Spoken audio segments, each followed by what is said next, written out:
Weight boxing fans, what's the deal? Y'all get up in here, man. Let me know if y'all can hear me.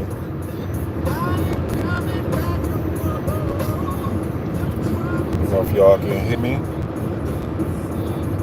Chop it up with y'all, man. Talk about those fights tonight. Get y'all opinion.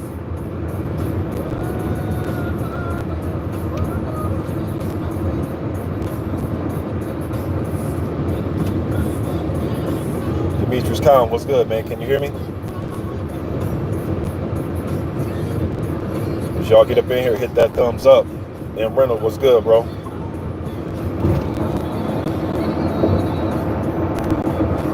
Blackout, what's up, man? Let me do this for Blackout.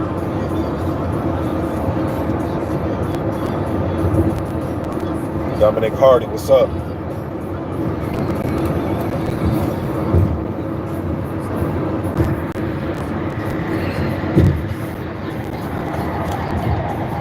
Hit that thumbs up, man, on y'all way in. Hit that thumbs up.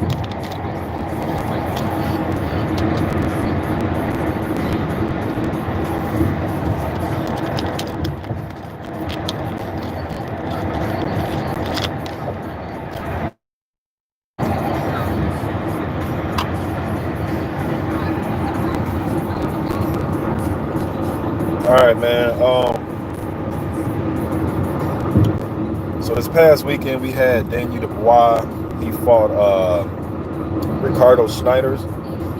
That was an easy fight, man. I knew it was going to be easy. I wish the Eric Pfeiffer, the original opponent, I wish he would stayed the opponent, man. But he got pulled or whatever, so they entered Schneiders, and he just didn't offer anything, nothing at all, man. Like, and I understand he was the underdog, but at least if you are the underdog, man, at least like go in there and just go all out throwing punches. Just try to.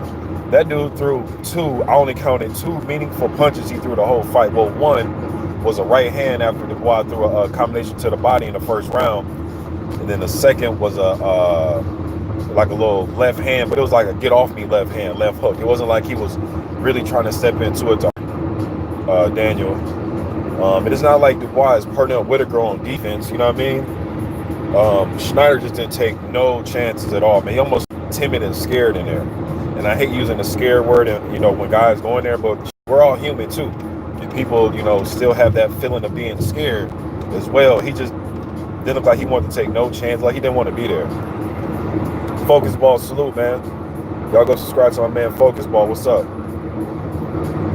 M. Reynolds, you say when is Dubois going to step up? They're talking about in October, him and Joe Joyce. If you consider that a step up fight, but that's what him and Joe Joyce did their last two opponents, man. They fought interim bouts, and now they're about to fight. I think they could have done without those two interim bouts, man. I think Dubois could have went without fighting Schneiders, and Joyce could have went without fighting Michelle Wallace, man. But I guess, they want to get in the ring and shake whatever rust they had off.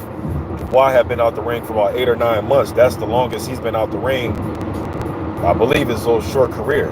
I know because he had a little routine going, Dubois did, man, where he was fighting like 2 and 3 months in between. Like when he fought Gordon or Gorman, sorry, not Gordon, but when he fought Nathan Gorman, and when he fought Ebenezer Tate. He fought them like 2 or 3 months in between. You know what I mean? So this little 8, 9 months, oh man, 4 pounds heavier than what he usually does. Came in his career high yesterday at 244. But shit, Joe Joyce came in his career high too in his fight.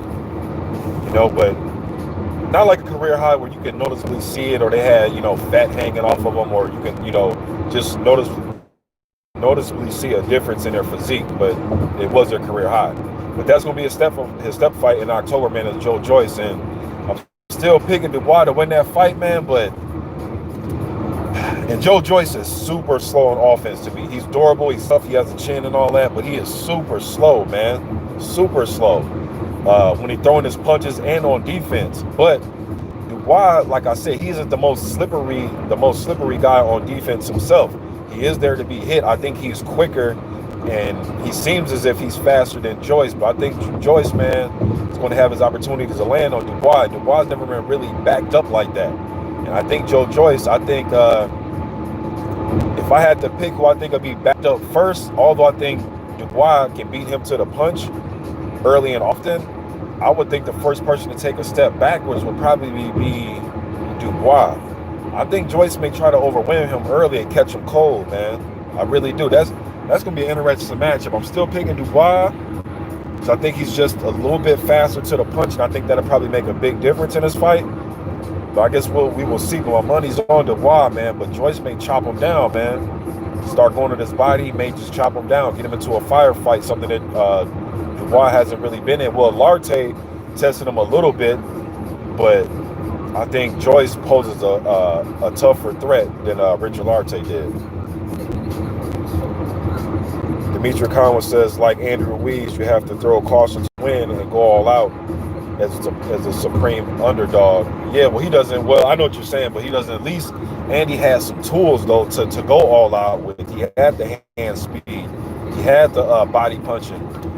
Schneiders is still a professional fighter. He should at least try to. His punches was right hands, and he wants to get close and throw hooks. He didn't try anything, man. He just went straight defensive. Then he started getting against the ropes. It was just completely outclassed, man. Dominic Hardy says that fight did nothing for Dubois. He needs a step-up fight big time. His best win is still Nathan Gorman. I agree, which isn't saying much. Dominic Hardy says Joyce and Dubois are both very hittable. Joyce will have problems with a speedy fighter. Dubois will have problems with someone that fights back. He got caught a lot in the Larte fight. Yeah. Dimitri Carl says was on the zone. No, it was on the fight last night was on ESPN Plus, and I believe BT Sports. But here in America, I caught the fight on ESPN Plus app.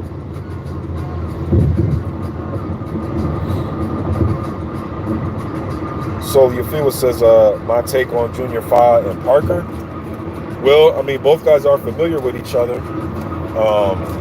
They fought 4 times in the amateurs. But my thing is, that was the amateurs, and that was a long time ago. And I think both fighters have improved since then. But still, though, that's 4 times you've been in the ring with somebody. You know what I mean? So they are aware of each other, what each other can do. You know, Junior Fa has the size advantage. You know what, Joseph Parker, man, he got good hand speed. I think he seems as if he has a good chance in there with Dillian White and AJ. Went the distance in those fights.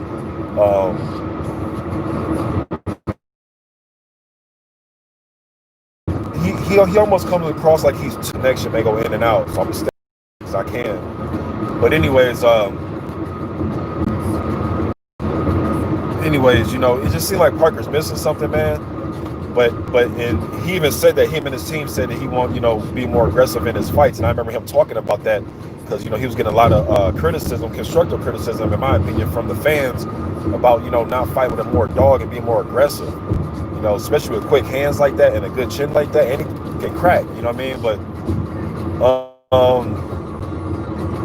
Parker or Fa can fight from the outside a little bit. He showed that in the World Series of Boxing. He can, you know, fight and move for a big man. But Parker has the hand speed, and I think he has the edge in power. I can see Parker winning that fight by decision. You see him winning that. Fa likes to bang on the inside a little bit. Parker can get good combinations on the inside. I wish the ref would have let Parker and Joshua work on the inside when they got close together, but that ref kept breaking them up. But then it's funny because then one of the fights that he could have got on the inside and bang was a Ruiz fight. He chose not to do that.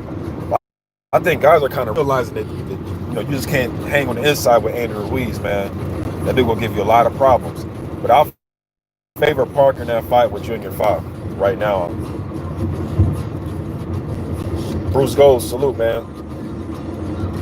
I don't know how to pronounce your name, but this guy says, my friend, your reaction to Povetkin knockout was the best. Thank you, man. That shit caught me off guard.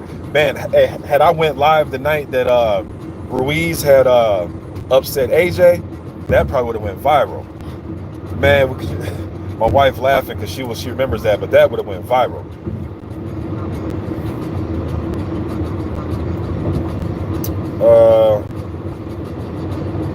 Minneapolis, man.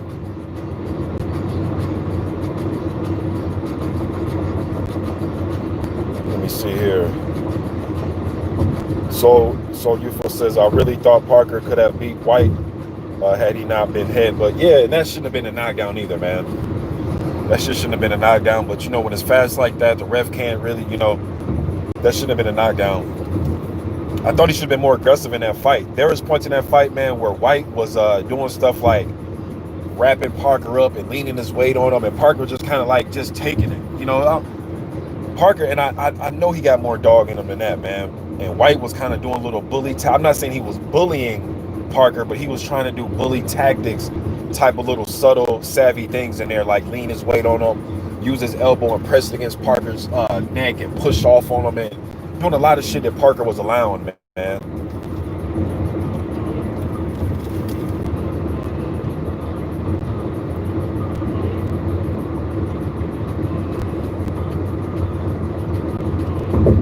Rosa says,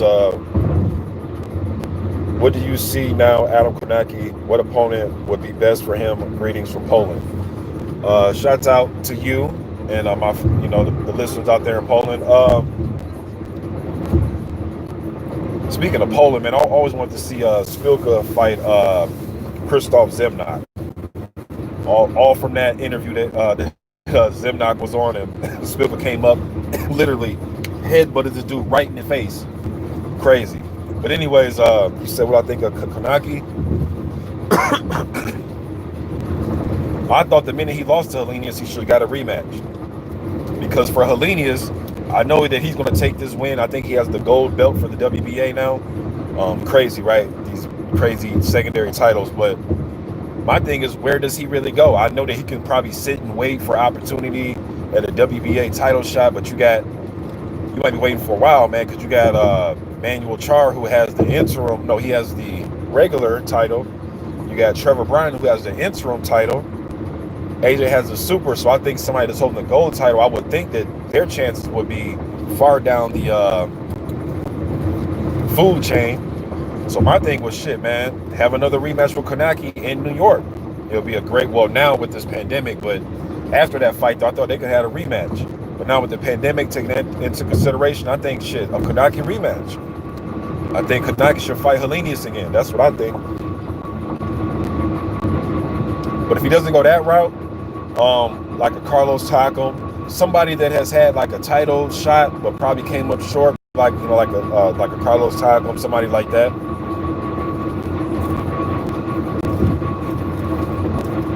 You know what I mean?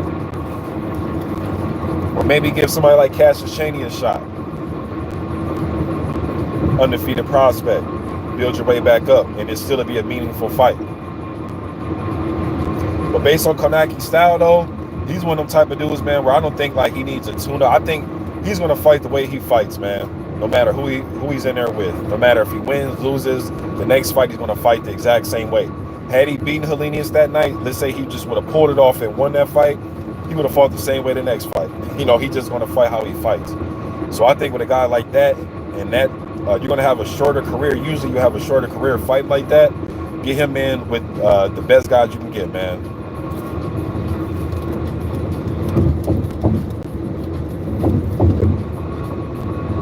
My man Pa says Dubois came in career high 244. Any thoughts? Yeah, I was just talking about that, man. Being that it was just 4 pounds and it wasn't 14 pounds or 24 pounds, I'm okay with that. Because he usually comes in at 240. The 244 just lets me know that he had been out the ring for a little bit longer than he should have been. Because again, he was fighting 2 to 3, 4 months, and now he had hadn't been in the ring for about 8-9 months, man. So just lets me know that he needs to keep his ass fighting. And I understand the pandemic and the 3 months that we took off from the sports kind of put a damper on things, but it lets me know that he needs to stay his ass in the ring. That's what that lets me know. Joe Joyce came in his career high. Cassius Chaney came in his career high. A lot of these guys that are coming back from this little break coming in at their career highs, man. So they need to get their ass back in the gym and stay in the gym and get some more fights. But right now he's young. He's only, what, 22, so it didn't affect him that much. And it was only 4 pounds and not 14 pounds or 24 pounds. So he got the job done.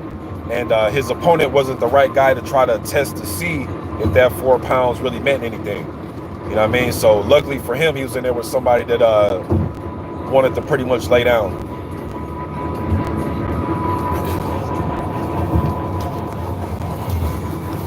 Southside Boxing was good, man. Y'all go subscribe to my man, my brother Southside Boxing 601. Hey, man, I seen that post you put up, Southside, that picture I had made a few years ago when I was talking about Tarver versus Shannon Briggs. So I had the picture of Briggs and Tarver, and under it it said Mr. Boxing Today too, because I created the picture and I was using that picture as a thumbnail to talk about that me wanting to see that fight. But anyways, I see you had sent that picture to Antonio Tarver, and he got mad at you, wanting to see that fight. That's crazy, man. How these fighters get salty. Yo, sometimes these fighters, man, they get real sensitive when you just say that, hey, I'd like to see you fight, another fighter. They get mad. You know what I mean? He told Southside that don't try to knock him. I'm talking about Antonio Tarver. Told Southside don't try to knock him off his square by trying to bring up Shannon Briggs or fight Shannon. It's like, bro, Tarver, look, Antonio, champ, we respect you as a legend, man, but champ, you were the one a couple years ago, man, and I made, you guys go type in Antonio Tarver, Mr. Boxing Today too, bro, I made a plethora of videos and put up a lot of his Instagram stuff about him saying he wanted to fight Joshua. That y'all remember when Tarver was trying to fight Dillian White a few years ago? He was saying Dillian White's running from him. Dillian White responded to him. He said he wanted to fight Anthony Joshua, saying he can beat Deontay Wilder. Tarver wanted to fight a few years ago. So now, us fans that we've seen Mike Tyson getting ready to fight Roy Jones, we just looking like a Legends type of thing. Shannon Briggs is another one that been wanting fights. I know Briggs popped for his, he says it was something, his medication for his asthma, but he ended up popping dirty on the test to fight Lucas Brown. And ever since then, I haven't heard, and Shannon, no, I'm sorry. Not for Lucas, no, was it for Lucas Brown or Freza? No, it was for Freza Kendo. It was a Freza Kendo fight. I'm sorry, it wasn't the Lucas Brown fight, it was Freza Kendo. I actually think Lucas Brown popped to fight Shannon. But anyways, double check that if Lucas Brown did, man. I don't want to put that out there. Y'all double check that. That's not written in stone. Double check that. But anyways, I know that Shannon popped for a kendo. But anyways, Champ, look, man, we just trying to say that that's the fight that we want to see. You versus Shannon Briggs. Two old school fighters that nobody want to get in the ring with, according to y'all. Y'all are old school. Y'all got names. You know what I mean? We just want to see that at heavyweight. If you don't want to see that, that's cool, bro. But some fighters, man, like, and maybe Shannon meant it, or not, maybe Antonio, I'm sorry, meant it in a different way, responding to Southside, but we just perceived it from the outside looking in, like, you're getting frustrated or something, or like you're mad about it or something, man. Like, fighters seem like they get sensitive sometimes, man. Oh, y'all trying to, they think it's clout chasing or hating. It's like, nah, we just want to see that fight. You know what I'm saying? I don't know, man. Southside says he's too busy chasing Roy and Tyson, which we know neither of them are going to fight him. He act like he wants some work, then there it is. Briggs will jump on that. Yeah. And I do, and Southside, you got a point, because I did hear Antonio making posts saying that there was some posts he put up saying that that Roy and Mike are fighting each other, but they're avoiding their adversaries or their conquerors, whatever. Talking about Mike avoiding Holyfield and Roy avoiding Antonio. But Antonio, bro, you fought Roy 3 times, bro. Like, goddamn, and you fought him as an amateur. It's like, bro, you got the best of them in the pros, and whatever happened in the amateurs, like, bro, like, how many times you want to keep fighting Roy, bro? Like, we get it. You get, even though Roy is looked at as the greater all-time fighter historically, head to head, you got the best of him. If we can say Roy was out of his prime, Mr. Boxing, or Roy dropped down from him, okay, cool. But Antonio got the best of him, you know what I mean? And Holyfield got the best of Mike. Like, we're done with that chapter, y'all. Like, I don't think we need to see it again. Holyfield is a better fighter, proved that he was a better fighter in the ring with Mike Tyson. We don't need to keep seeing that. But if Antonio if you don't want to work with Shannon, shit, it's fine. We, boxing to move on. But bro, as fans though, we're just saying we would like to see that fight because y'all can talk it up. You know what I mean? And I know Shannon would be coming for the knockout, and Antonio's, even though Antonio was a unified light heavyweight champion, is a part of the Rocky series. You know what I mean? That's the big thing in his career. He's an Olympian, proven fighter, man, and his best thing in his career that he's most known for is a knockout of Roy Jones. You know what I mean? So that's what we want to see in Antonio or Shannon or Antonio. You know what I mean? Yeah, Roy beat him beat Tarver in the amateurs. I'm just saying, I was like, bro, you fought him in the amateurs. You got him 3 times in the pros. Like, damn, bro, how many times you want to keep fighting Roy?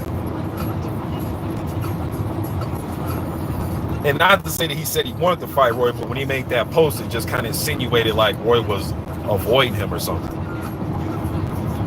Southside Boxer says Kownacki should fight Dave Allen.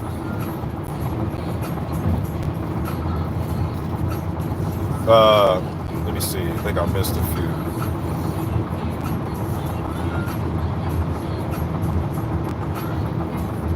Hogan says Dubois will beat Joyce, and then Warren will have him back fight Hungarian bin man.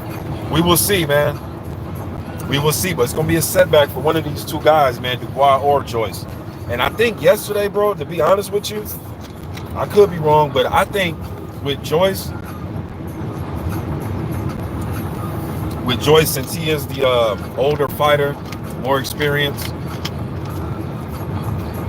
with the amateurs and all that type of thing, and even in the pros, man, he's had the tougher opposition. You can say that, hey, Mr. Boxing, I think that Dane Dubois can beat Romain Stavern and Brian Jennings and all those guys as well. Okay, fair enough. But he hasn't been in the ring with those guys. You know what I mean? I think Joyce has the better resume with the guys he's been in there with right now. However, I do think Warren and those guys just wanted to see, where Dubois was at last night, and I think they really wanted Pfeiffer to be in there with them because he's a 2-time Olympian, more experienced. It seems as if he would have posed a tougher threat even stylistically, but anyways, they want to see where Dubois is at, just make sure that chin, is up to par. But just we didn't get no answers last night. It was just so one-sided. I mean, the dude didn't even try to, man, what movie is that? Is it Don't Be a Menace? I think it's Don't Be a Menace, man, when he was like, nah, it was Players Club. When they got into that fight, and he was like, man, did you even pinch the bitch? Like, I mean, did you even pinch him? Like, damn, you didn't do any. He didn't even try to lay a glove. Schneiders didn't even try to lay a glove on Dane Dubois last night, man. But anyways, yeah, we didn't get to really get to see anything. But Larte did show when you touch Dubois on his chin and give him some get right, he will back and put it that high. I mean, he will retreat. You know what I mean? Now you get a guy like there with him with Joyce. But the thing is, with Larte, he didn't stay up on a constant attack. Joyce will make you not only back up if he touch you, he's going to keep applying pressure. And he's not going to let Dubois breathe, man. That's going to be interesting, man. It's going to be interesting. But then Dubois might put some on his ass to make him back up. But Joyce seems like he's going to be in there until the wheels fall off, man. I think he only knows one speed and one way, and that's come forward and try to get you hell up out of there. Joyce is much more athletic sometimes than he shows in his fight, because I've seen him do sprints. Seems like a fast athlete. I've seen the dude do backflips. I've seen the dude, I know you probably wonder what the hell this guy do with boxing, but I'm just showing you his athleticism. Sometime in the ring, he comes across more unathletic than he actually is, because he throws his punches so slow. But even I've seen him in sparring and in the ring, shadow boxing, move his feet, dance around. You know what I mean? So sometimes I think Joyce kind of leads on that he's a little bit less athletic than he actually is, if that makes sense to you guys.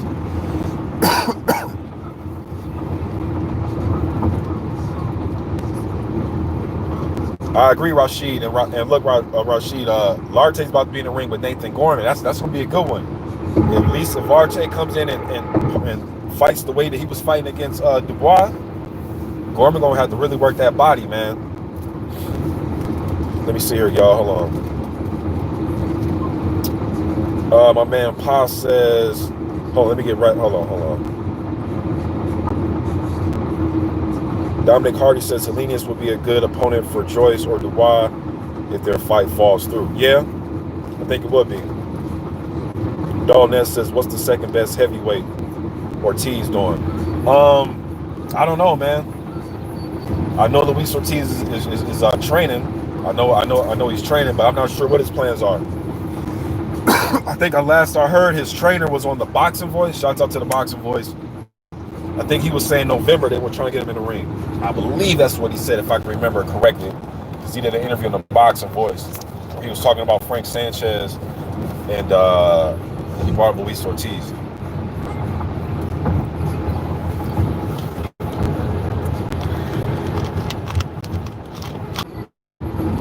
All right, be back.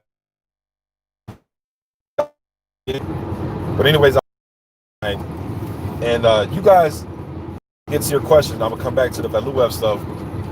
How do you think Valuev would have done this era right now with these big guys right now? If you can remember any of his fights, he fought Monty Barrett, he fought John Ruiz twice, fought David Haye, fought Evander Holyfield, fought Ruslan Chagayev, fought Jamil McCline. I watched all of them damn fights. Fought a few other people. I'm gonna answer this question. I'm gonna get back to y'all. Hold on.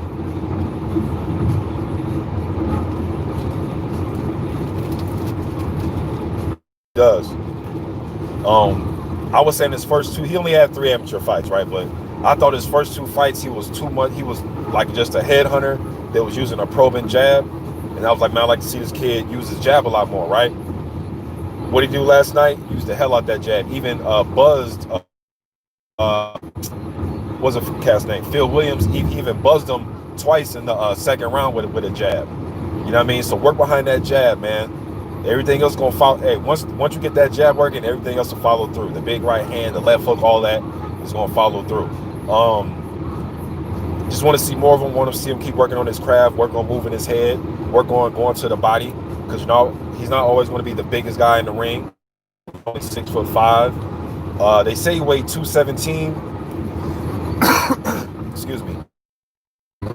Yo, that is one muscle bound 217 guy that I've seen since like Holyfield. Wilder is a little as far as like Wilder's shoulders and his back, he's muscled, but it's like his arms aren't really muscled or ripped or just big like that. But Adelaide, man, if you told me that kid weighed 235 pounds, I would have believed you. He looks bigger than 217, but they say 217 it is, but he looks more, he looks bigger than that. Let me see. Yes, Pots, Tyson Holyfield 1 is a great fight. I actually post-fight video on that fight. You guys type in Tyson Holyfield, Mr. Boxing Today, you'll see it. I did a post-fight on that a while ago. It's one of my favorite fights. Even though I'm a big Mike Tyson, I'm more of a Tyson fan than Holyfield, and it took me years. Bruce Gold says enough of these AARP fighters, a lot of young lions looking for airtime. Yeah, you're right, man. You are right. There's a lot of them coming up. The Herkovics, the Dubois, Jermaine Franklin's. I mean, you got a lot of them. All of them aren't going to be champions, right? All of them aren't going to be champions, but you are right, though. There are a lot of them from all over. Adelaide, there's a lot of them, man, that are coming up 3-0, 13-0, 15-0. A lot of these heavyweights. Darmani Rock, Tony Yoka, I can go on and on with the prospects. Magomedov, there's some guys from overseas that can bang too, man. Jolalov, I like Fabio Wardley. There's a few of these cats. Jagba. Let me see here. Southside says, I'm not going to lie, it takes Dubois and Joyce punches 10 years to land. Whoever can land first will win. Probably, man. I think I'll give Dubois the edge in punching speed, but last time I was watching it again, and I was like, damn, man, if Dubois is faster than Joyce, which I think he is, it ain't by like miles, like leaps and bounds, you know what I mean? He is fast.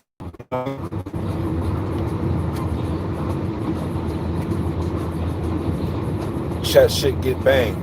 He says, man, AJ should have put that on the shirt. Should have trademarked that. That's the first person I heard say that.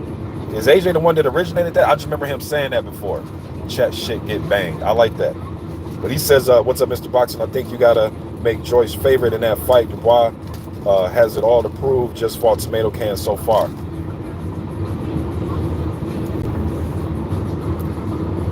Yeah, he hasn't fought a name. I thought that they did well with some for those fights that you can use for experience for up and comer. So like the Kevin Johnson, I expect fights like that. The Larte fight, the Gorman, who's another undefeated prospect that he fought. I think that's his best fight, man, to tell you the truth. His best opponent in the Kevin Johnson.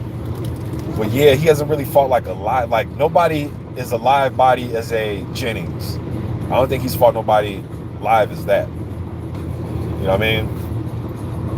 Definitely hasn't fought nobody with championship experience or like a Stavern. At least Stavern got championship experience with 2 Wilder fights, and then obviously his fights with Chris Arreola, something like that. Just he hasn't even fought that, Dubois. Right now we're going off the eye test with Dubois. Looks the part. You know what I mean? That's what we're going off of. Joyce is more proven because shit, he went to the Olympics. He fought Herkovic and Usyk and all these guys, whether in the World Series of Boxing or in the amateurs. You know what I mean? Dubois ain't got that. Dubois got some gym war stories. You know, we've heard the stories about him sparring Fury and AJ, but shit, Joyce has too. You know what I mean? So it's gonna be a good one, man. I definitely can't wait.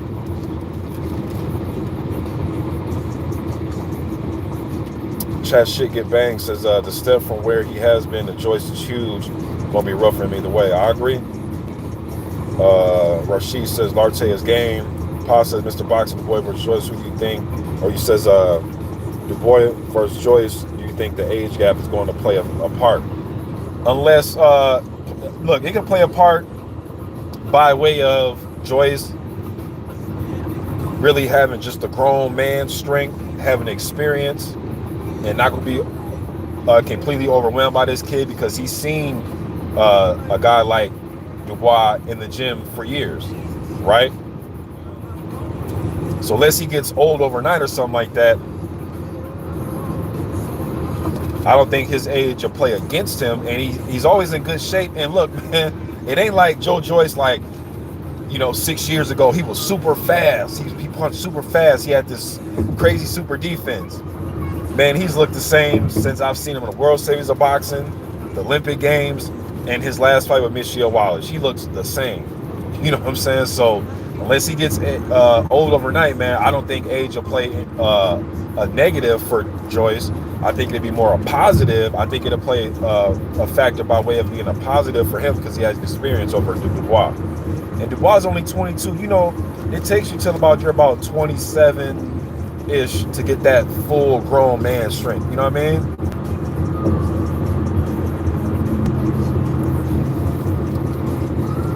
Man, y'all, damn, the more I think about this, man, I damn near want to change my pick, man. It's just that Joyce is just so slow, man. But damn, man, I don't know, man. I'm damn near thinking about changing my pick. That experience, I think he can punch. I think Joyce can take a good shot.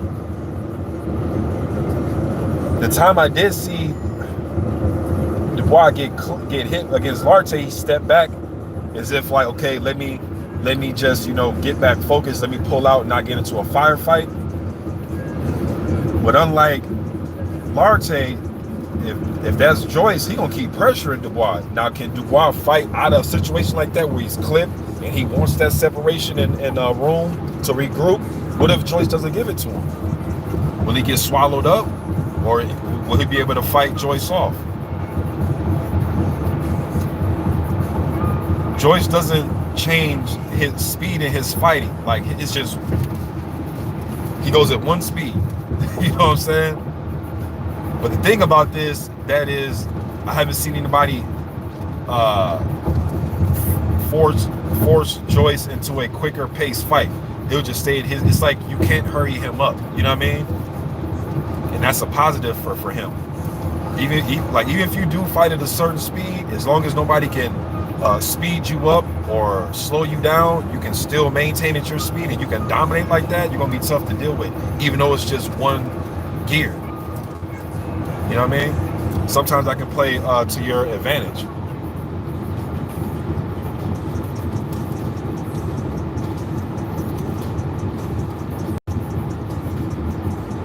Dominic Hardy says Valuev would give a lot of these current guys problems because of his size. All right, let me chop it about Valuev real quick.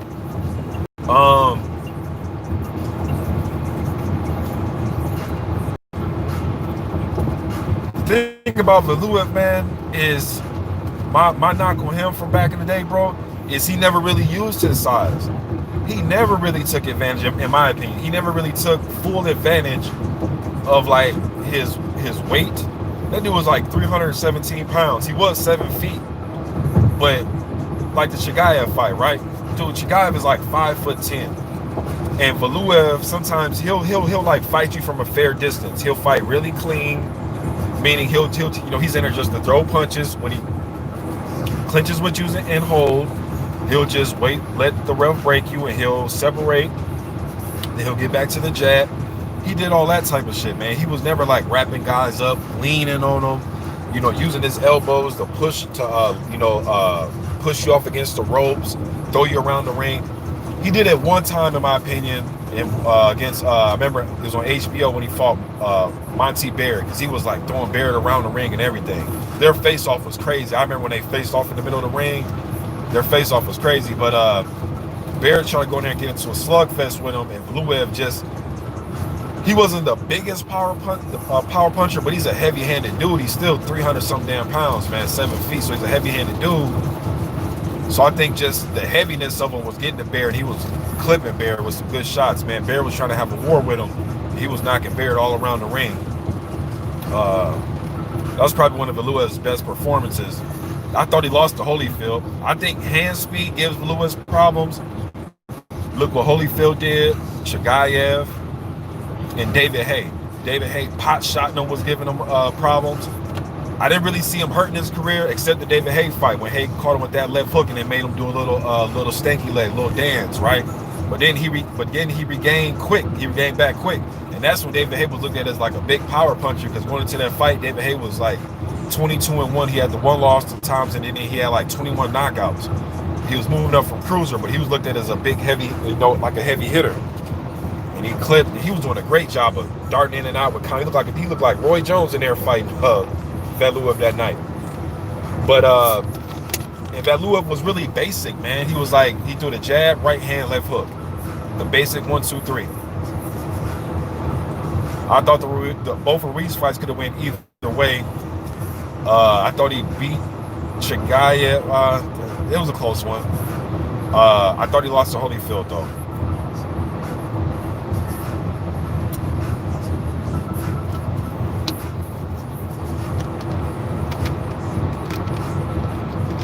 Now, you know you're slow-handed, man, when John Ruiz, not Andrew Ruiz, when John Ruiz hands look fast. Because he was getting off fault and a few times in those spots in that fight against them fights against John Ruiz, Valuev did. It's a shame. It's a stamp. It's a shame we didn't get to see him fight Klitschko. Their voice going out. He didn't get to fight Klitschko on both of the Klitschkos because he didn't want to sign that contract, because they tried to set it up for him to fight, I believe, Vlad. Was it Vlad? To fight Vlad, I believe.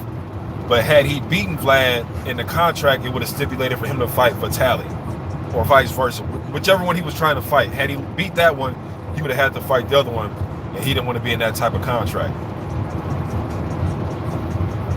You know what I mean? I think that's kind of a bullshit contract, man. Trying to have options on somebody's for fighters, trying to have options on somebody's next fight.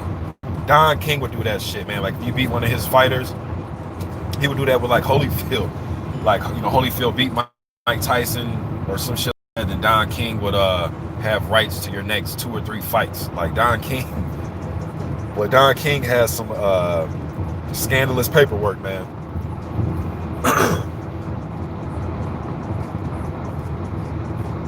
F Google.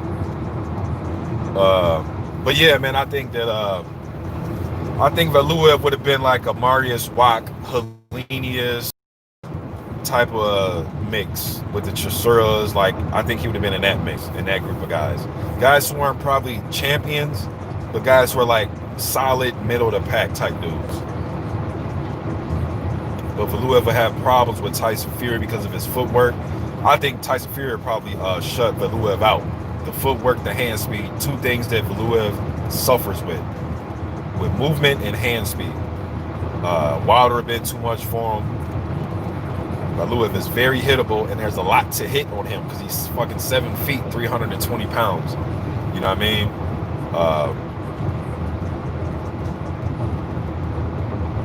AJ would have, I think AJ can deal with him. You know what I mean? So I don't think he would have won the title, but I think he would have been middle of the pack, tough to beat, give you all 12 rounds. And I think he would probably beat a few guys, you know what I mean? But I don't think he would have won the title. Oh, Ev Google, you talking about Yoka and Dubois? It's gonna happen next month. It's gonna be a good one, man. I wish this was the Dubois that fought Erkin Tepper or Deontay Wilder, but this isn't that Dubois. You know what I mean? But I think Dubois will give Yoka a hard 12 rounds. I think Dubois is going to try to come forward with the high guard. I think he's going to try to walk Yoka backwards. I think he'll try to put some pressure on the young man and try to test the fight in him. I think he's going to really try to test his balls, man. I think he's going to try to put pressure on him and see what Yoka got. Lewis Hinton was good. That's what I think Yoka's going to do, or I think Dubois is going to do to Yoka. I think Yoka is going to be able to handle it with his athleticism, his reach, and his footwork. All right? And I think his chin is up to par. That's me going off the eye test. Although I did see him get stopped in the amateurs one time. You know what I mean? But I think the youth will prevail in this fight. Hand speed and using his footwork and just outboxing Dubois. Who I think is going to try to come forward and rough him up. And I do think he will have success getting on the inside. It's just how Yoka's going to deal with it. Will he try to rough him up on the inside as well, or will he try to hold? I think Virgil Hunter will have Yoka ready. I believe he's still training with Virgil.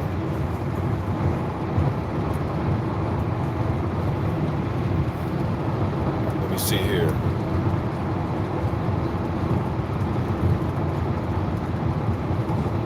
Chat shit get banged says Yard is fighting some Uber bum next. As Clayton says, yeah, Frank is very good. Okay, yeah, he said Frank is very good at finding very poor European with a very good record. As Clayton says, Lewis was awful in my opinion, just ridiculous size. Mr. Unbiased calling out your bias. He says, what do you think about? Hold on.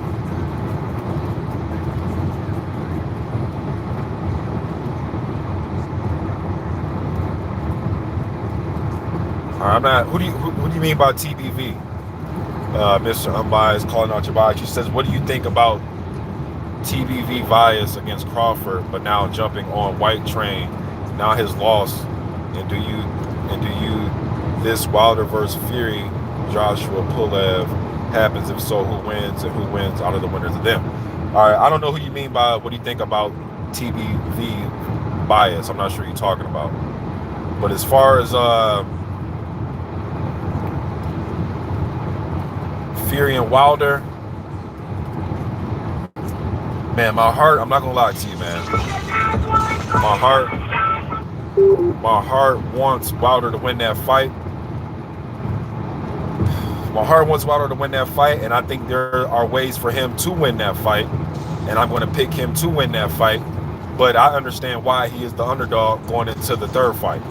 And the reason I say that is, out of their 19 fights, me personally, I'm not saying you or the judges or whoever else, me personally, I had that fight out of the 19 rounds scored 13 to, I got Fury win about 13 of those 19 rounds. You know what I mean? So if somebody fought another fighter for 19 rounds and I thought this guy won 13 or 14 of the damn rounds and they're fighting for a third time, my logic would, the favorite would be the guy that won the damn 13 or 14 rounds, all right?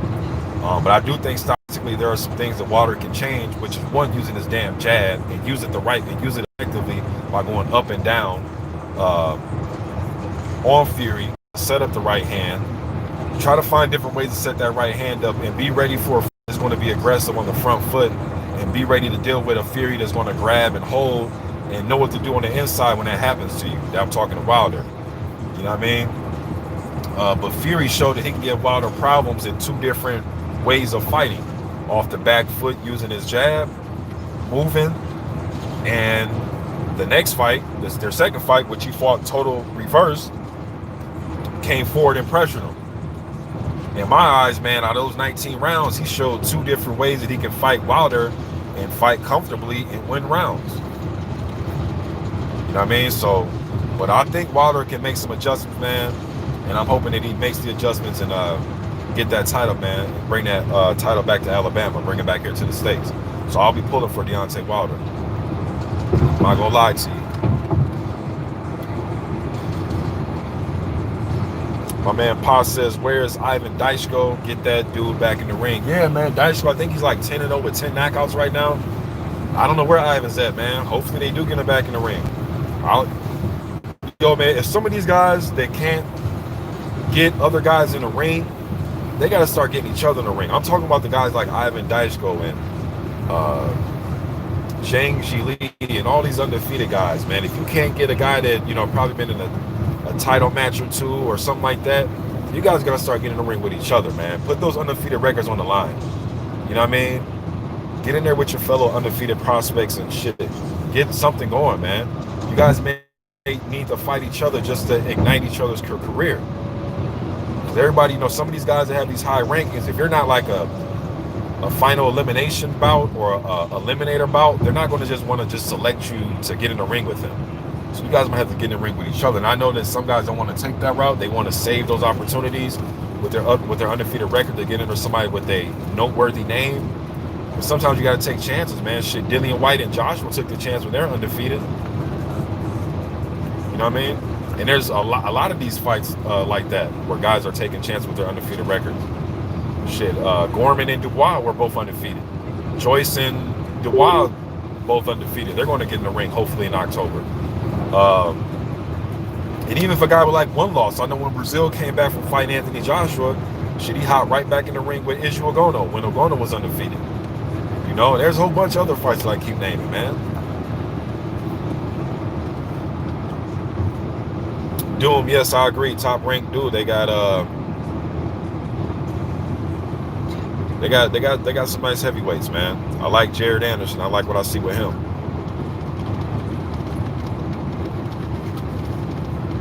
Oh, you're talking about boxing voice? Okay, so one thing I don't do, Mr. Unbiased, on my channel, bro, is I don't give an opinion about another uploader's opinion. Whatever their opinion is their opinion. So if that's what they did over there, bro, shouts out to Ness. I'm not sure who else is on the box, but shouts out to Ness and the Boxing Voice crew. I don't do that, bro. I don't do my opinion about his opinion. Like, whatever their opinion is, that's their opinion. Now, if you want to know my opinion about Crawford, then ask me the question about, or whoever that fighter you brought up. But I don't do that, bro. But shouts out to the Boxing Boys. You said they biased Canelo, they didn't want. Yeah, I don't know nothing about that, bro. I don't know nothing about that Canelo. I don't know nothing about that.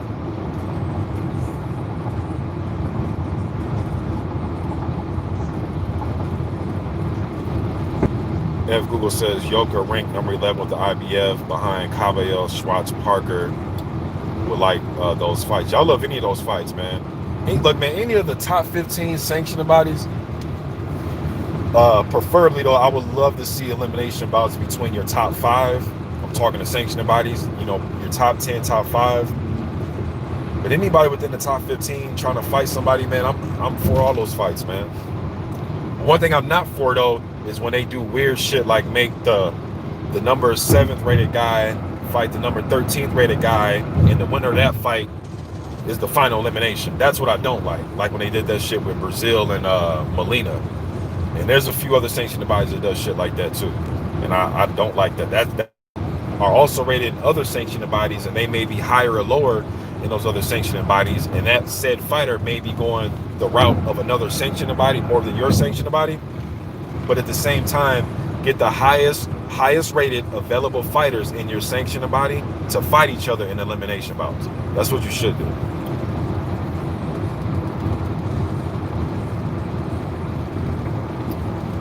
Mr. Mbai says, Jupiter B, what's good, bro?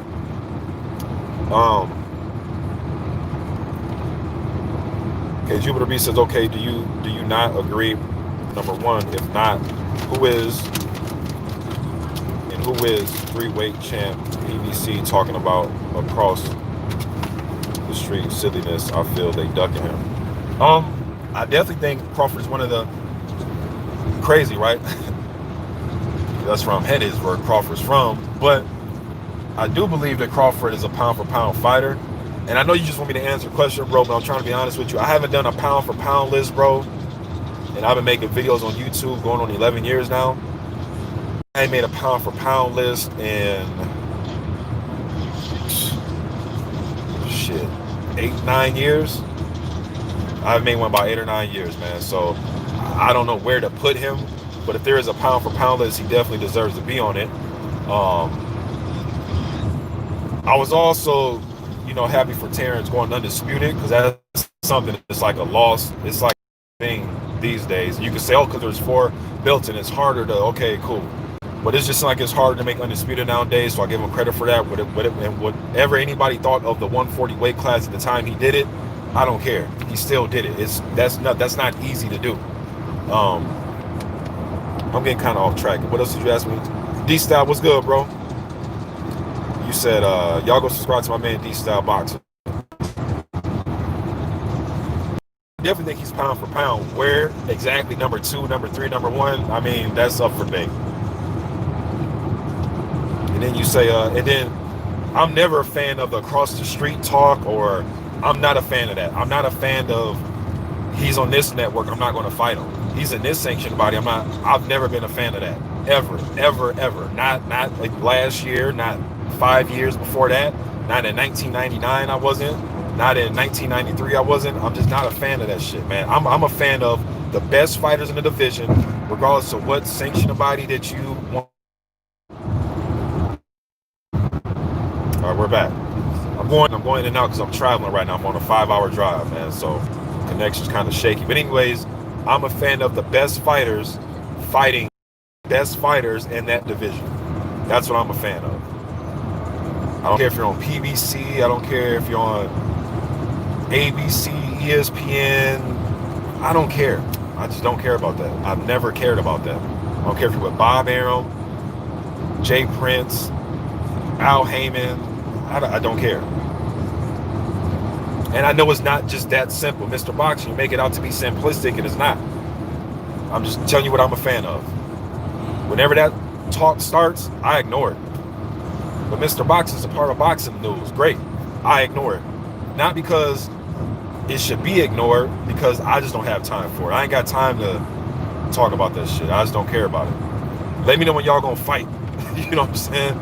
Then I'm gonna care like a motherfucker. As soon as y'all fight, I'm all for caring. I'm going to support it. I'm going to buy it, and I'm going to watch it. I'm going to do videos on it to promote it. But just all this shit, nah, I'm good on that.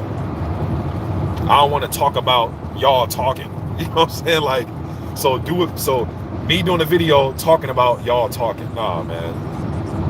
Announce the fight. And again, I know it's more, I know it's more to that with the business end and things like that. So I'm not trying to pretend like there's not business to be handled and paperwork to be signed. And I totally understand that. But I want to see these dudes just fight, man. That shit just, it's like boxing is the only sport that I watch, man, that I love, where these type of things play a part. I watch the NBA. Hey, man, it's simple. You guys play a regular season. Whoever has the best record for each conference, that's how we do the sittings in the playoffs. We match you up in the playoffs. You win, you go to the next round. You win, you go to the next round. You win the series, you go to the next round. Then the best, that I just like that. I like tournament formats, man. That's why I like the when they had that super series with the cruiserweights, and they're doing it with other weight divisions when Usyk went undisputed. I love that, man, because there ain't no running, there ain't no hiding. All the titles are at stake. I like tournament formats, man. I think we need more of that with the top fighters. Easier said than done. Son, turn that down. All right, I missed the comments. Let me see here. D-Style says, clearly, bro, look how Postel gave Ramirez problems. Yeah, he was giving him problems last night. I caught that fight. Jupiter B says, Bud is my guy. He has had opportunities to fight Thurman, Porter, you guys, and Brook. Bob is not good for his career. It's pretty simple. Yeah, man, I'm seeing him turn down more fights than he should. It seems like every time somebody's presented to him, it's always an issue of why he's not going to fight the guy. You know, I definitely want to see him start mixing up with the other top guys, man. The Garcias, the Spences, the Porters, you know, the Yugas, like the guys you just named. I definitely want to see that. I'll give him the Horn fight, because shit, it's not his fault that Horn beat Pacquiao or got the decision. So he fought the next best thing to the guy that beat Pac. He beat him. Khan, okay, you trying to get in there with a name. Oh, okay, cool, whatever. But now it's time to, you know, put your foot in the gas, man, and get these other fights that we fans want to see. You know what I mean? Not these dudes, not the bottom dwellers of the damn division, you know, but actually dudes that we want to, you know, that'll be 50-50 on paper at least. You know what I mean? I want to see some 50-50 on paper fights. Now, whatever happened in the fight is what happened in the fight. But I want to see them betting odds where it's an even fight, or if you are a favorite, you know, you're barely a favorite. You know what I mean? Like a minus 120 or some shit. Like you're barely the favorite. You know? Hey man, go in there and get those headphones up. Let me see here. Grab my purse, grab it. Dig around and find those headphones. Not the AirPods, the ones with the cord. How do you feel about Dubois-Joyce now? Man, D-Style, I knew you were going to say that. And I just went on a big, I talked about that for about 15 minutes, D-Style, but shit. In a nutshell though, bro, my pick is damn near about to slightly change, man.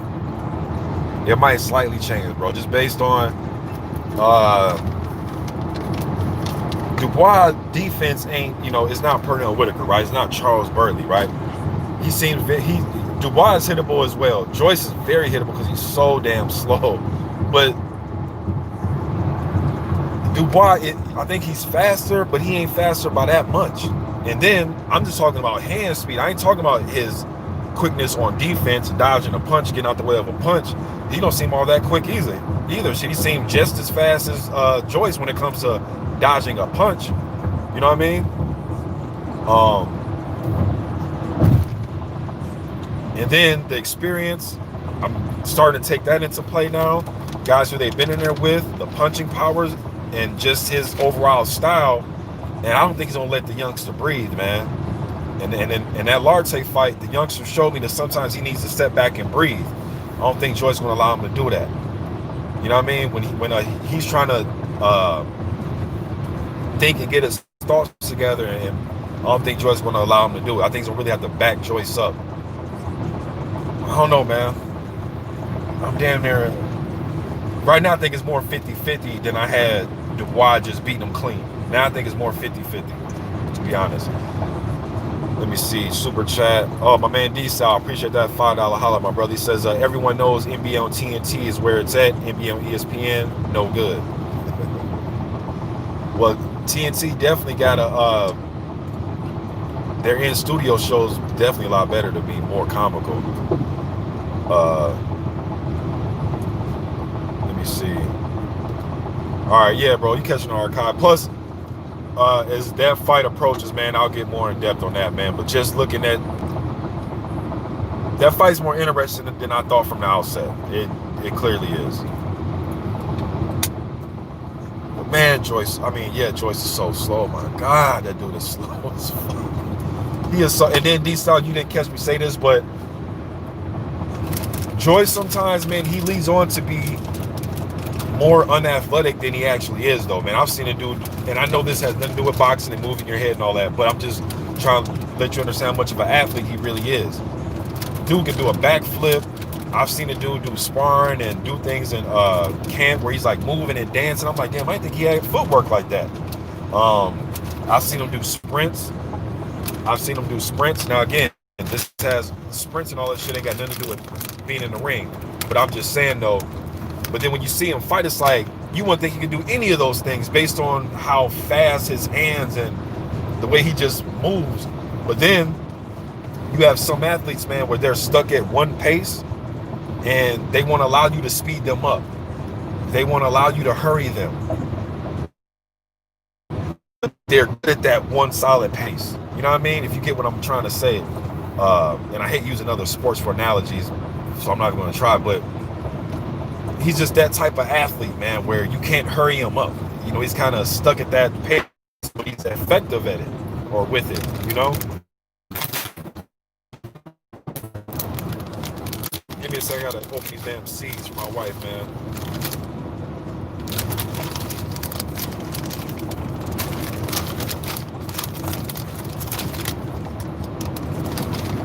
Can't stand sunflower seeds. Huh?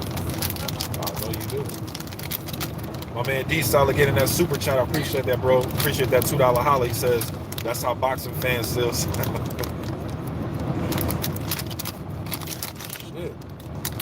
Man, pull that.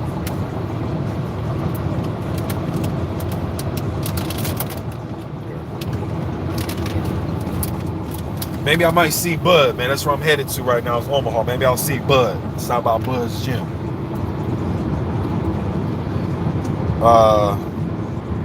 Let me see. ING said Joy's going to ball him over. He might, man. Yo, it's going to be a rude awakening, bro, when Dubois, if this happens, which I think is going to be a high chance of him getting hit with something, he gets backed up and he has to retreat. And not retreat like the way Larte made him do, but retreat because he's really hurt or he really needs a plan B. Now, I've seen him make a plan B adjustment before in the Kevin Johnson fight. Once he noticed that he couldn't blow Kevin Johnson out of there and Kevin Johnson was slippery, shouts out to the OG Kevin Johnson, man. Picked up a victory against Joan Pablo Hernandez. You guys remember Hernandez back in like 2014. He held on to that IBF cruiserweight title for about 3 or 4 years. Then he retired in 2014 with just one loss. Damn, who did he lose to? I know he beat Steve Cunningham twice. Forgot who he lost to, man. But anyways, I forgot who he lost to, man. Was it I forgot. Anyways, he made a comeback being 6 years out the ring and Kevin Johnson got the job done. But anyways, I noticed he couldn't knock out Kevin Johnson. So he said, all right, let me just stick to my jab, touch him, and just win a points decision. Going for a knockout. And then look sloppy, lose rounds, still win the fight, but lose some rounds because he was looking sloppy, going head over heels for a knockout victory. You know what I mean? But will he be able to adjust when he's hurt? It's one thing to adjust when, when you're in control of everything, when you're fighting downhill and you just fight at a different pace, a different speed. That's one thing to make an adjustment like that. It's a whole different thing to make an adjustment when you're getting hit early and often and it's hurting you. You know what I mean? But we'll see.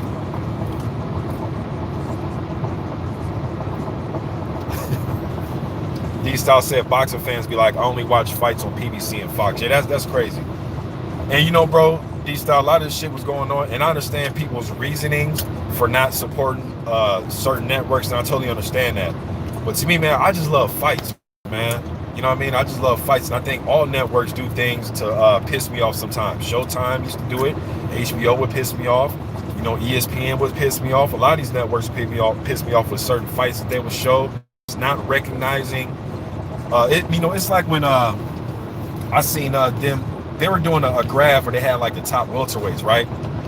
And then they just added Crawford as if like, oh yeah, then the other guy, Terrence Crawford, as if he's like some pedestrian welterweight. Come on, man. He's one of the top welterweights. He has the WBO strap. Come on, man. This is silly. But ESPN does the same shit too, where they don't include certain fighters. You don't think that whether you show him or not, and whether that fighter's on a different network, you're not trying to plug him or give him pub. I get it. He's on a different network. I get it. He's on a different promotional company. But don't play with my intelligence and try to exclude fighters like they're not a part of the division and they're not a part of the top 10 or top 5 of the division. That's just it's silly and it's corny. But I get it though. Different networks. I get it. I get the business, but it's corny, man. It's just corny. It's just corny. It's like it's just corny, man. It's just corny. My man Jupiter B up in that super chat. I appreciate that $5 holler, my brother. He says Joyce is slow, but so is Dubois. I agree, especially on defense. I agree.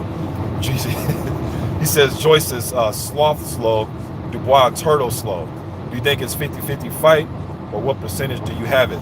I think it's more 50-50 now than I thought at first. At first, I thought it was more 70-30 Dubois, because I was just solely looking at speed, and hand speed. I don't think I was really taking into consideration of speed on defense, avoiding the damn punch. You know what I mean? And the more I look at it, I think Dubois is on par with Joyce when it comes to avoiding punches. But when it comes to hand speed, I favor Dubois in that category. You know what I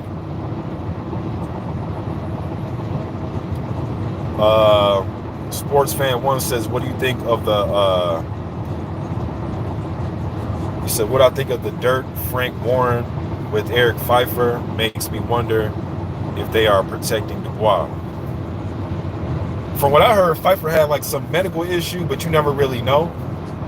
But what did you says, hold on, let me read this right. You says, what do you think of the dirt Frank Warren with Pfeiffer? What do you mean by that, Sports fan 1? As Clayton says, about slow as Brazil. Yeah, Brazil's really slow too. See, Brazil's more slow. Well, his hands aren't that fast, but Brazil got hand speed that you can at least work with. You know what I mean? Defensively, Brazil's not the fastest. Getting out of the way of punches, nah, he's not the fastest. But like, hey man, once some of these heavyweights get past round 3 and 4, damn near they all look about the same speed, hand speed wise. Shit, you can't tell me that Helenius is no faster hand speed than Brazil after round 4. You know what I'm saying? Jupiter B says he thinks Brazil is faster than Dubois. Jupiter also says, yeah, I'm looking forward to Dubois versus Joyce now. My man Paz says, so people are now picking Joyce. Yeah, I can see that maybe. Joyce by majority decision is possible. Bro, I think that was going to end by knockout. I think Joyce is going to put pressure on to the point where he either A, tires Dubois out and starts catching him, and he's going to break him down through fatigue and punching him. Or I think Joyce is going to apply so much pressure, he tires himself the hell out and gets knocked out. That's what I think. And I think he's going to win by knockout. I think this one's going to end by knockout more than I thought Povetkin and White would end by knockout.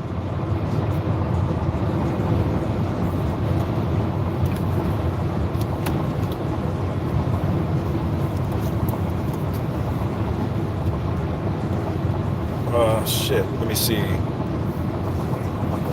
All right, my man Sports Fan 1 says Pfeiffer's management have vigorously denied there was any medical issue and everything was done accordingly. They just never got the contract. Oh, I didn't know that. Now, for you listeners, I'm not, Sports Fan just told us that. I'm not sure how true. I'm not saying the Sports Fan is lying, but I didn't see that. But if that is true, it makes you wonder. That definitely makes you wonder, because Pfeiffer, I was picking Dubois to win that fight, but Pfeiffer would have been a lot tougher than some damn Schneiders. I would put my money on it. This guy's a 2-time Olympian, high guard, come forward type guy, but he seems pretty tough and durable. And I thought he would have posed a threat. And he seems like the type of guy that wouldn't have took a right hand from Dubois and laid down. He seems like the type that would probably took that shot and kept coming forward. At least for a couple rounds, and probably tested Dubois as well. So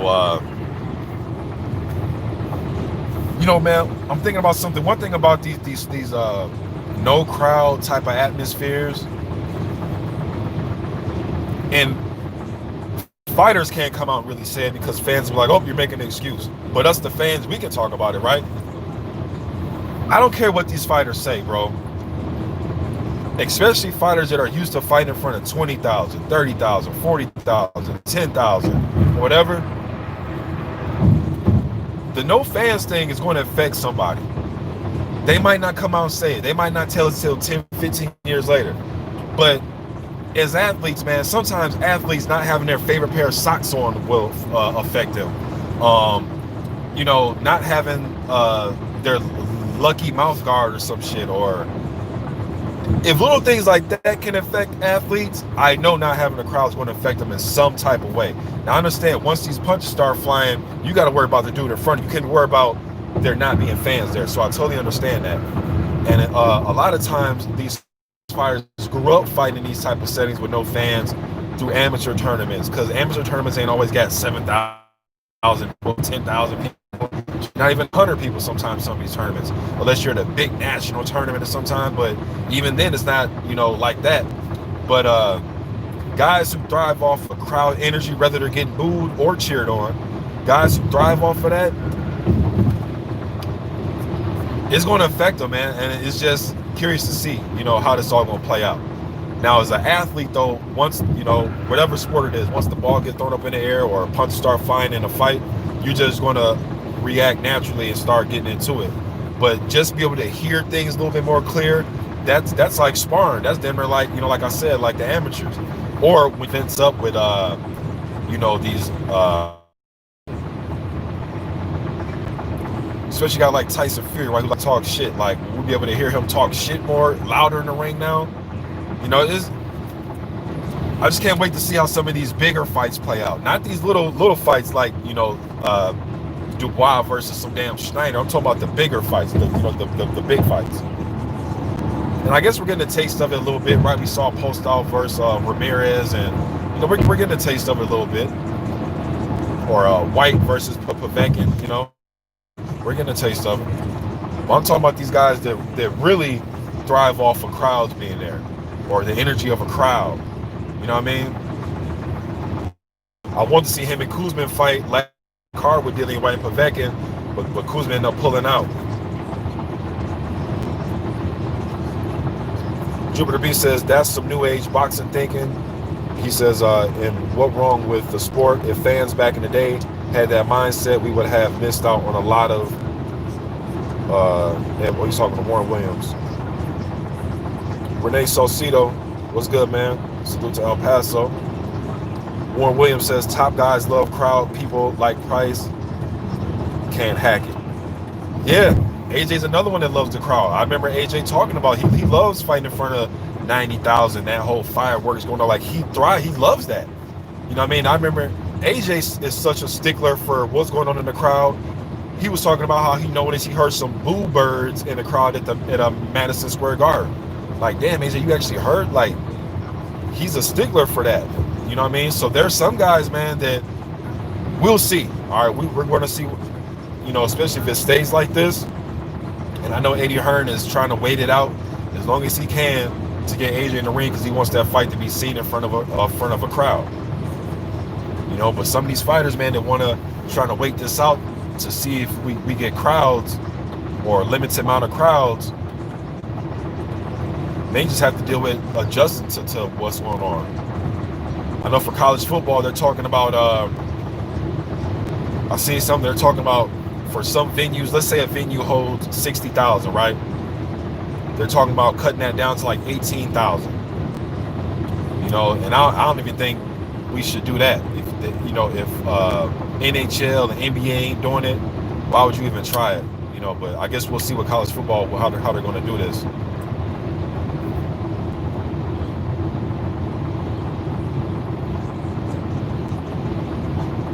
Renee, I haven't heard from him in a while, man. Haven't heard from Mackenzie or Trey. Haven't heard anything about those guys in a while, man. Jupiter B says, I was referring to people saying finished after a KO loss. It was a hard loss, but doing that is why people nurse their... Oh, I agree. A lot of fans, especially this new age, because I think people got spoiled with Floyd, and people got spoiled with Andre Ward. I mean, Kownacki finished on his feet. You know, Marcion. I mean, there are some guys that did it. Finito. You know, a few guys that did it. But it's rare. But I just think a lot of especially the social media era of fans, they've seen Andre Ward and Mayweather, and for a lot of fans, that was their favorite fighter, or favorite fighters, you know what I mean, or favorite fighter, whatever. So it's almost like, you know, and since they were able to experience that, a lot of fans look at guys with a loss or a loss or two as this, oh, he's washed up, or he got it, or what's the word, exposed, you know what I mean? Yeah, man, loss or two don't hurt your career. You know what I mean? You should look at Derek Chisora. Derek Chisora got like 8-9 losses, man. He's still in the running to possibly get a damn title shot if he messes around and beats Usyk. You know what I'm saying? So loss or two ain't gonna kill you, man. I just think we're just in a new era, man, where Floyd is still in arm's reach of seeing his career. You know what I mean? So I think a lot of fans looked at that, and probably their favorite fighter right now is probably still undefeated, right? So they kind of, you know, tilt their head back and, you know, got their nose up in the air when they see a guy with a loss or two. Let me see.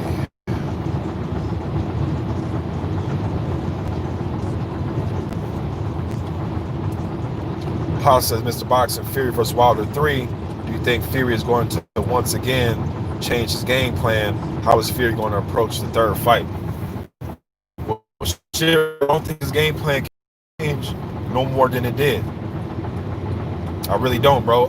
His first game plan was the typical Tyson Fury that we've been seeing the last 5, 6, 7 years, or as I like to say, well, yeah, like the 5, 6, 7 years, which is stick and move, use his jab, pot shot, use 1-2s, hold right, that type of thing. Or he's going to do the, as I like to say, fight Tyson Fury with hair. Back when he had his hair, like when he fought McDormand and Nikolai Furtha and Steve Cunningham and that type of shit, which is come forward, throw shots and try to lean and use his weight on you and roughhouse you and throw punches and try to get you out of there. I thought he did a little bit of that in the Wallen fight, especially when Wallen busted his eye up. He got a little bit more physical with Wallen. But in the Wilder fight, he fought like the old Fury, really. The Fury that had hair, just much more aggressive. I think he'll fight like how we seen him fight in the first 2 fights. It's just, will he come like how he did in the first fight, or will he come how he did in the second fight? But I don't think there's like a third game plan. I really don't see what a third game plan would be. I mean, shit, let's think about it. What would be a third game plan? What, try to get on the inside and just strictly work the body? Just turn into like Julio Cesar Chavez Sr. or some shit? You know what I mean? But rather than that, I really don't see him having like a third game plan.